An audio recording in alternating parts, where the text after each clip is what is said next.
Semua orang pasti pernah mengalami yang namanya kesedihan, kedukaan, kesulitan dalam hidup ini. Karena pada dasarnya memang itu adalah sebuah perasaan yang akan kita alami saat kita mengalami perbedaan kondisi antara realita dan harapan. Dalam bahasa Inggris kita sebutnya dengan grief. Artinya adalah kedukaan. Sebenarnya kedukaan ini secara teori dapat dibedah menjadi 5 berdasarkan dari teori yang disampaikan oleh Dr. Elizabeth Kubler-Ross dan David Kostler, di mana ada 5 tahapan dalam kedukaan ini, mulai dari tahapan awal ketika kita menerimanya sampai dengan kedukaan itu berakhir. Secara garis besar ada 5 kebesaran utama yang kita alami saat mengalami kesedihan ini atau kedukaan ini. Yang pertama denial, kedua anger, ketiga bargaining, keempat depression, dan kelima acceptance. Dimana mulai dari awal ini ada di puncaknya adalah di anger ketika kita marah, dan resolusinya adalah di acceptance. Di fase awal, denial adalah sebuah kondisi yang normal, di mana ketika harapan tidak sesuai dengan kenyataan, kita akan bereaksi dengan melakukan penolakan. Penolakan ini karena pada dasarnya kita memang gak suka dengan yang hal-hal negatif, hal yang tidak sesuai. Apabila setelah mengalami itu, rata-rata orang akan mengalami kemarahan, karena kenyataannya tidak sesuai, dan itu memicu emosi, dan akhirnya adalah marah. Entah ini marah ke diri sendiri, atau dilampiaskan ke orang lain.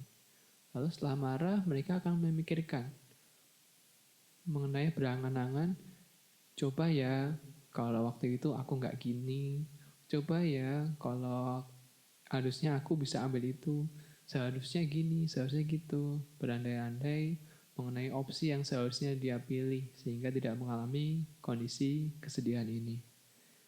Lalu akan mengalami namanya depresi, di mana ini adalah fase titik balik. Orang akan mengalami fase deep moment, merenungi mengenai kesedihan ini, dan apabila berhasil melewati depresi ini, sebuah kesedihan akan berubah menjadi sebuah penerimaan. Kita akan menerima kesedihan tersebut dan menganggap itu adalah sebuah perjalanan, sebuah proses di mana sebagai seorang manusia kita akan mengalami namanya ups and downs. Saya pun pernah mengalami kondisi seperti ini, belum lama ini.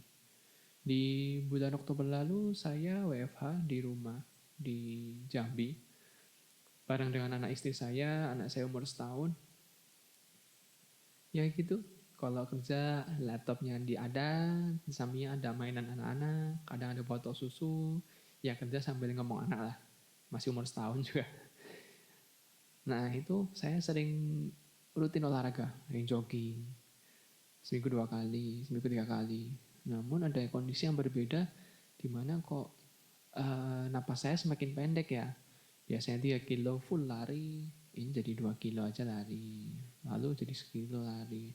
Ada fase di mana saya nggak bisa lari sama sekali karena napasnya pendek sekali. Dan ini cukup mengagetkan karena saya sudah 3 tahun ini sudah nggak pernah lagi ngalamin sakit. Oh ya, for information, saya dari riwayat penyakit TBC. Akhirnya saya periksa ke dokter. Dokter disuruh MRI. Masuklah ke alat ini yang bunyinya khas banget itu. Dan setelah di hasil MRI-nya langsung dilihat hari itu juga, hari berikutnya, cukup mengejutkan. Ternyata efek dari penyakit yang 3 tahun lalu berefek panjang. Saya mengalami fibrosis. Fibrosis itu adalah sebuah jaringan parut di mana ada sel-sel mati di bagian paru-paru sehingga sel itu tidak bisa mengembang atau tidak bisa berfungsi sebagaimana mestinya. Nah, ini yang menyebabkan saya cukup sesak. Di sini saya mengalami fase kedukaan itu di di tahapan 1, denial. Setelah denial, saya langsung angry karena mohon maaf saya tipenya mungkin sumbu pendek ya. Jadi saya tuh marah, tapi saya marah itu lebih ke arah diem. Jadi nggak cerita ke siapa atau apa, tapi saya diem. Cuman marah cuman bingung ke siapa marahnya. Akhirnya saya mengalami bargaining tuh. Bargainingnya adalah di malam harinya. Saya nggak tidur. Saya spend my night time untuk googling fibrosis itu apa sih. Lalu mengandai-andai, oh gara-gara ini ya. Tahu gitu waktu itu aku nggak gini ya. Tahu gitu waktu itu aku jaga kesehatan ya. Dan itu ada fase depresi di mana karena saya marah, saya semuanya nggak saya sapa sama sekali serumah. Ada momen di mana anak saya tuh sedih, tiba-tiba menangis tanpa alasan. Karena saya diemin terus kan. Oke lah. Lalu kemudian dia gigit saya. Gigit itu sampai berdarah, benar-benar sampai luka. Dan situ saya mulai mengalami titik balik itu. Saya tuh depresi, namun ini adalah titik balik di mana saya memikirkan bahwa oh iya, seharusnya saya nggak gini. Saya sakit tapi tidak boleh menyakiti orang lain.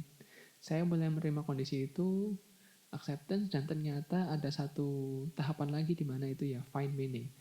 Saya mendapatkan sebuah makna bahwa eh, semua kesedihan itu pasti akan berlalu. Tinggal bagaimana kita menyikapinya dan mengambil hikmah dari kesedihan tersebut. Terima kasih.